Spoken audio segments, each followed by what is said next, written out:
कि एक्चुअली में ये जो परमात्मा या हम या प्रकृति या कुछ भी है, that is composed of 3 major गुण्स। उन्होंने उसको गुण एक नाम दिया, रजस, तमस, सत्व। रजस को उन्होंने बोला जो कि एक पॉजिटिव आपके अंदर एनर्जी, पॉजिटिव आपके ट्रेड्स, पॉजिटिव आपका कोई भी चीज, जैसे कि आप कोई भी आई वुड से मान के चलिए कि जैसे कोई पैशन है, कोई एक्टिविटी है, कोई आप एनर्जी वाला काम कर रहे हैं जो कि सोर्स ऑफ रेस्टलेसनेस है या डिजायर है, अटैचमेंट है, एम्बिशन है, तो जिन लोगों का जो रजस है, जो रजस गुण है, अगर वो बड़ा हाई रहता है, अगर उस समय उनका एसोसिएशन रजस से वो ज्यादा है, तो वो ऑफन बड़े एंथुजियास्टिक होते हैं, बड़े एक्टिव होते हैं, बड़े बेचैन होते हैं कुछ करने के लिए, राइट। ऐसे ही आपका एक होता है तमस।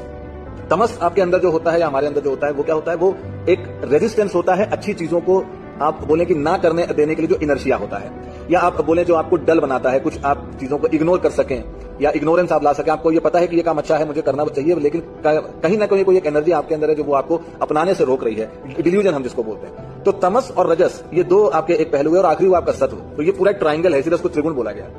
ये जो आके यहाँ पे जो मिलता है उसको बोलते हैं सत्व, जहां आपका विजडम काम करता है, जो उसको बैलेंस करता है। मतलब इसका क्या है, अच्छी भी चीजें आपके अंदर है, खराब भी चीजें आपके अंदर है, ये बैलेंसिंग जो एक फैक्टर है वो आपको एक संतुलित इंसान बनाता है। There is nothing good and bad.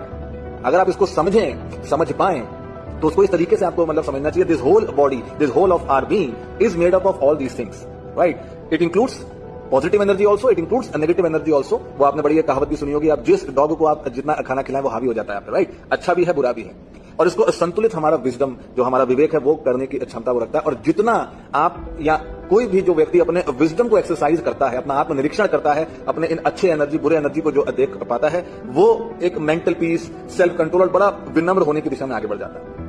तो ये कृष्ण ने उस समय 5000 साल 6000 साल पहले ये जो समझाया कि दीज आर द 3 कंपोनेंट्स, हम जिनसे मिलकर बने हैं वही हमको ड्राइव कर रहा है, वही परमात्मा है। परमात्मा means what are you doing, you are like getting in the form of anything, right, the output, the reflection of yours, right, वही तो है। तो आप सोचिए, उन्होंने तब ये समझाया, तो फिर उसके बाद साइंस ने इसको निकाला इलेक्ट्रॉन, प्रोटॉन और न्यूट्रॉन। जहां पे ये बोला गया जो न्यूट्रॉन है वो क्या है, वो एक बैलेंस है, राइट, एक न्यूट्रल स्टेट है जहां कोई इलेक्ट्रिक चार्ज नहीं होता है, दैट इज रिलेटेड विद सत्गुण। प्रोटॉन जो कि एक्टिविटी, पैशन और एक पॉजिटिव चार्ज है, वो रजस गुण है। और तमस, electron associated with inertia, mass, potential energy और नेगेटिव चार्ज, राइट। इन्हीं तीनों से मिलकर कोई भी एटम बना है। ये साइंस ने इजाद किया, इसका रिलीजन से ऐसा कोई स्टेबलिश्ड फिलॉसफी नहीं है, बट यू कैन कनेक्ट। ये जैसे हमारे में होते हैं ब्रह्मा, विष्णु, महेश। ब्रह्मा जो है वो रचनाकार हैं, महेश जो है वो विनाश के लिए जाने जो जाते हैं, शिव, और जो विष्णु है वो बैलेंस है, राइट। तो मैं आपको ये उदाहरण जो मैंने भी आपको ये जो समझाया, ये 3 तरीके के गुण, उससे मैं 2 बातें बस उजागर करना मैं वो चाहता हूं, और क्या पता आप प्रोत्साहित हो। वो ये कि रिलीजियन कोई भी हो, it is actually based upon the logic and the science, provided कि आप उसको समझें तो।